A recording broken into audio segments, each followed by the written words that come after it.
African American history is very important because it just shows a strength, it shows a resilience, it shows a dignity that I want my children to know, that I want my family to know. It makes me very proud.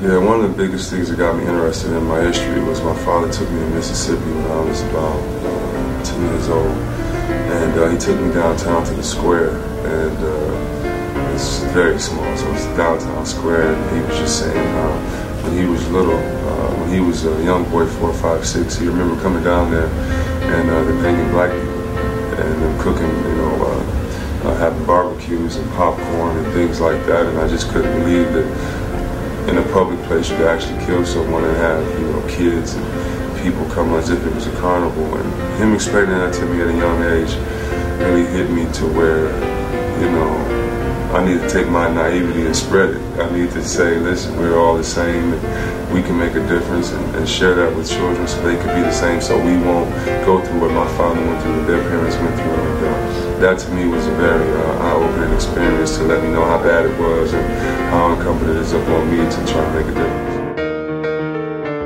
What's great about history, it doesn't give you excuses. It gives you inspiration. So to know that someone like what a Rosa Parks went through, or what a Frederick Douglass went through, of not being able to read, having to learn to read from another child, but making it happen, being part of our government, being part of our history, that, you know, I can tell children that, and it's no excuse that, you know, they go to a school where the books are older, or they go to a situation where they have no one believing in them. It kind of lets them say, you know what, if he did it, I can do it, because these great history figures are no different than we are. And I just want the children to know that they have the same power inside of them that these great figures in history had, and hopefully that encourages them to overcome the odds.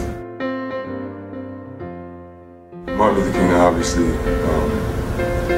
is one of the biggest influences on my life, on everyone's life, whether we know it or not. And just his patience, just his vulnerability, him using himself as a sacrifice to be ridiculed, to have the excuses made about him, to bring all of us together, to me is one of the greatest things that ever could happen. I mean, everyone knows that he said you should be judged by the content of the character, not by the color of your skin. And I think that we all, everyone, that's how we judge you, is how are you, who are you, not by how you look. And I think that he set a precedent with saying that, and we all follow it today.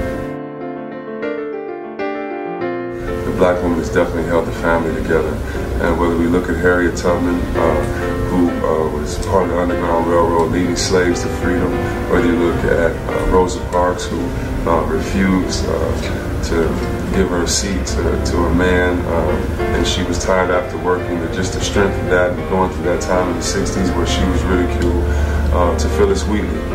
We have her book, and it was the first book published by African American woman, the second book, novel published by a woman altogether, and just to show the strength of them and the resilience. When we go to schools and talk to the young ladies about what these women did, they're very happy, and also it makes them know that you can do this too, that all the odds were against these ladies and they didn't care and they fought through it, and all the odds are against you and you should not care, just fight through it and become who God wants you to be. You know, we like to push slavery to the back burner, but slavery has an effect on our community today. Whether it was the breaking up of the black family, when there was some the fathers away from their family, the mothers and the children, whether it's kids today not feeling that they're as just as good as their counterparts or other children, whether it's growing up in the ghettos and the society where you're judged on your economics, on what you have at home. Slavery definitely still has an effect, a residual effect today, and that's what I hope that we can change, is the mind frame of children, to let them know that before, the same people that were brought here as slaves were kings and queens in Africa. And when you think of your ancestors as kings and queens, it's a little bit different than thinking that you don't have any resources. And hopefully we let these children know that the blood of kings are running through their veins, and that they can make the same difference that Martin Luther King, Rosa Parks, Frederick Douglass, Malcolm X, Haile Selassie, all these people made.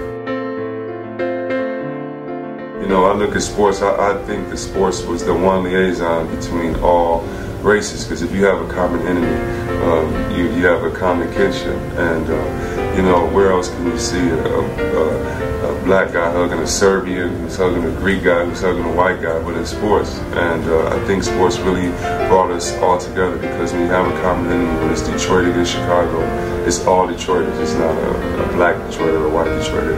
It's all Detroiters, and we all have a common goal. So I think sports definitely, the Kareems, the Bill Russells, the Will Chamberlains, the Jerry West, by them being on the court in a way that was not planned, in a way that was unscripted, and to see true emotions and to see them become a team really kind of helped, I believe, America be a team and kind of help us love our brother more. Growing up in Detroit,